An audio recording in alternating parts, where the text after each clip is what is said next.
Assalamualaikum warahmatullahi wabarakatuh. Kami dari kelompok 2 ingin menjelaskan tentang materi kepemimpinan Kyai Haji Abdurrahman Wahid. Nama saya Trisandara Ningrum. Saya Ibnu Soleha. Saya Nova Restu Praditya. Saya Diah Budi Hartini. Saya Desi Nurholisa. Saya Sinta Dimutia. Yuk kita langsung aja ke materinya. Let's go. Masa kepemimpinan Kyai Haji Abdurrahman Wahid.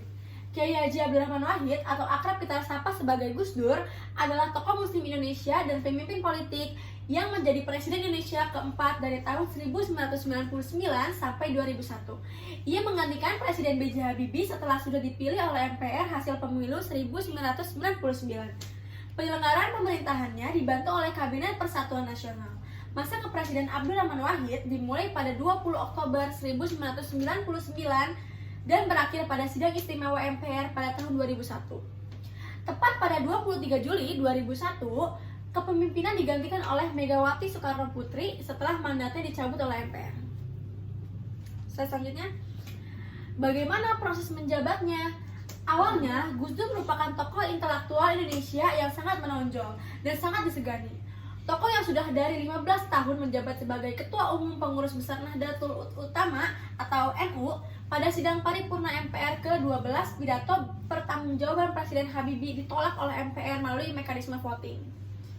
Akibat penolakan pertanggungjawaban, itu Habibie tidak dapat untuk mencalonkan diri sebagai presiden.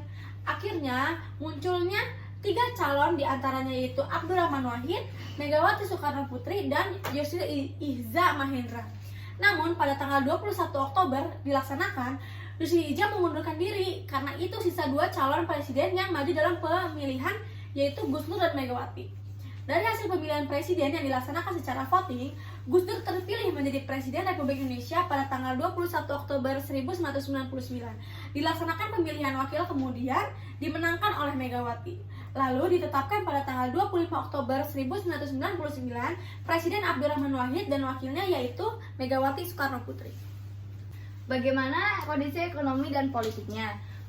Untuk kondisi ekonomi pada masa kepemimpinan Gus Dur yaitu pertumbuhan PDB yang mulai positif, laju inflasi dan tingkat suku bunga yang rendah sehingga kondisi moneter dalam negeri juga sudah mulai stabil.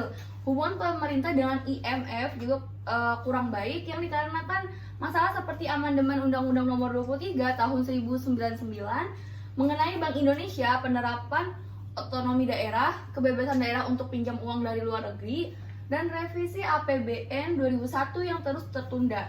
Politik dan sosial yang tidak stabil semakin parah yang membuat investor asing menjadi enggan untuk menanamkan modal di Indonesia.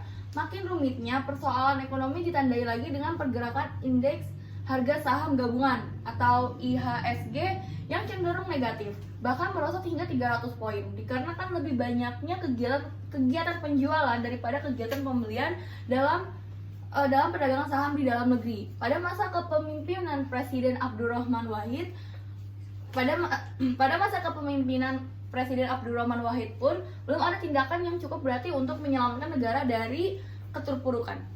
Kondisi politik pada masa kepemimpinan Gus Dur mengandung beberapa kontroversi seperti sikap Presiden Abdurrahman Wahid yang cenderung mendukung pluralisme dalam masyarakat termasuk dalam kehidupan beragama dan hak-hak kelompok minoritas merupakan salah satu titik awal munculnya berbagai aksi penolakan terhadap kebijakan dan gagasan-gagasannya.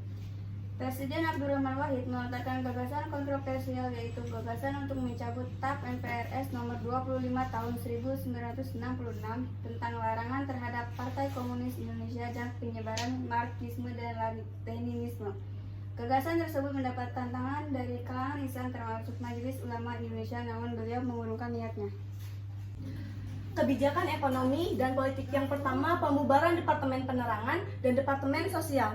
Dibubarkannya Departemen Penerangan menjadi masalah baru dan menjadi bumerang bagi pemerintah terhadap media, sehingga media bebas mengatur opini publik dan banyaknya pengangguran akibat pembubaran Departemen Penerangan tersebut. Juga pembubaran Departemen Sosial yang membawa berbagai permasalahan yang baru mengenai kesejahteraan sosial, terutama bencana alam, bencana sosial, dan tingginya populasi anak jalanan. Kemudian setelah itu, Presiden Abdurrahman Wahid atau disebut juga atau yang kita kenal juga dengan Gus Dur membentuk Badan Informasi Komunikasi Nasional atau BIKN, menggantikan Departemen menggantikan Departemen Penerangan yang tugasnya yaitu melaksanakan tugas umum pemerintahan dan pembangunan di bidang pelayanan, informasi dan komunikasi sosial sesuai dengan peraturan perundang-undangan yang berlaku. Juga membentuk Badan Kesejahteraan Sosial Nasional atau BKSN melalui keputusan Presiden nomor 152 tahun 1999 yang tugasnya yaitu pembangunan kesejahteraan sosial dengan peraturan perundang-undangan yang berlaku. Yang kedua, pembentukan Departemen Eksplorasi Laut, keputusan Presiden nomor 355 tahun 1999 pada 23 November 2000 berubah nama menjadi Departemen Kelautan dan Perikanan menurut keputusan Presiden nomor 165 tahun 2000. Pembentukan departemen ini dinilai strategis karena Indonesia menyimpan kekayaan sumber daya alam di laut yang belum mendapat perhatian khusus dari pemerintah sebelumnya. Yang ketiga, pemisahan TNI dan Polri. Pada masa Orde Baru, TNI dan Polri disatukan dalam satu institusi yaitu Angkatan Bersenjata Republik Indonesia atau ABRI. Kemudian pada masa pemerintahan Presiden Gus Dur dipisahkan dan memiliki tugas masing-masing. Polri difokuskan menjaga keamanan dan ketertiban masyarakat, sedangkan TNI tugasnya lebih ke kedaulatan dan pertahanan negara. Yang keempat, menyelesaikan kasus KKN pada 6 Desember 1999, Presiden kembali membuka kasus-kasus KKN pada masa Orde Baru. Hasilnya, Soeharto ditetapkan sebagai tersangka terkait korupsi di beberapa yayasan yang dipimpinnya. Selanjutnya yang kelima, Konghucu diakui sebagai agama dan menetapkan tahun baru Imlek sebagai hari libur nasional. Keputusan Presiden nomor 6 tahun 2000. Yang terakhir nomor 6, mengubah nama Irian Jaya menjadi Papua secara resmi pada tanggal 1 Januari tahun 2000. Masa berakhirnya jabatan Kiai Haji Abdul Rahman Wahid. Pada akhir tahun 2000, pada akhir November, 151 anggota DPR mendatangi petisi yang meminta pemakzulan Gus Dur. Anggota DPR merasa kurang puas dengan kinerja dari presiden yang seenaknya sendiri mengangkat dan mencopot pejabat. Negara tanpa pertimbangan DPR, puncak kekecewaan DPR dibuktikan dengan dikeluarkan Memorandum 1 untuk presiden pada tanggal 1 Februari 2001. Namun beliau tidak hadir dalam sidang tersebut karena DPR dianggap sebagai taman kanak-kanak atau TK. Kemudian DPR kesal dan kembali mengeluarkan Memorandum 2 pada tanggal 30 April 2001. Namun hal ini tidak jauh beda dengan memorandum sebelumnya. Untuk tutorial pembuatan template PowerPoint-nya bisa cari di Google dan search Slidesgo. Di sini kalian bisa mencari template-template PowerPoint, contohnya seperti ini.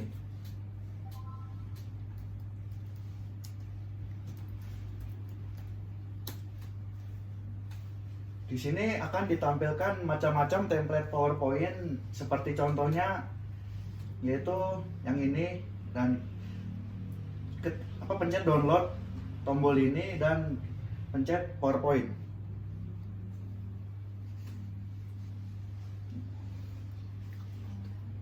Dan tunggu proses downloadnya. Filenya selesai di-download dan kita bisa mengedit template-nya sesuka hati kita. Ketika filenya sudah di-download, kita bisa buka dan bisa diedit template-nya dengan sesuai kebutuhan kita. Sekian dari kelompok kami, kurang lebihnya mohon maaf. Bila nanti ada yang ingin ditanyakan, kita lanjut di sekolah aja ya. Kami ucapkan makasih. Wassalamualaikum warahmatullahi wabarakatuh.